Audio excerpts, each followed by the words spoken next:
স্বামী স্ত্রী এবং তাদের 5 মাসের একটি বাচ্চা একসাথে ঘুমাচ্ছিল। রাত যখন গভীর হলো, হঠাৎ বাচ্চাটি জোরে জোরে কান্না করতে শুরু করলো। বাচ্চাটির কান্না শুনে বাবা মায়ের ঘুম ভেঙে গেল। বাবা এবার প্রচন্ড রেগে বললেন, দয়া করে ওর কান্নাটা একটু থামাও। মা বাচ্চাটিকে বুকে জড়িয়ে ধরে এদিক সেদিক হাঁটতে লাগলেন। কিছুক্ষণ পর বাচ্চাটির বাবা বিছানা থেকে উঠে বাহিরে চলে গেলেন।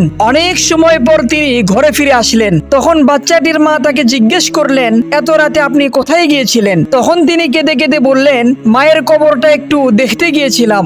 স্ত্রী অবাক হয়ে আবারও জিজ্ঞেস করলেন, এত রাতে হঠাৎ কি মনে করে? লোকটি উত্তর দিলেন, আমাদের বাচ্চাটি যখন কাঁদিছিল তখন আমার খুব বিরক্তি লাগছিল, কিন্তু আমি লক্ষ্য করে দেখলাম তুমি একটুও বিরক্ত হওনি, বরং ওকে বুকে জড়িয়ে ধরে আদর করতে করতে হাসছিলে, কারণ তুমি ওর মা। তখন আমার মনে পড়ে গেল, হয়তো আমিও যখন ছোট ছিলাম আমার মা আমাকে এভাবেই যত্ন করেছিলেন, তাই মাকে দেখতে গিয়েছিলাম। আমি আমার মায়ের যত্নেই তো এত বড় হয়েছি, কিন্তু জানি না আজকে আমার মা সেখানে কতটা যত্নে আছেন।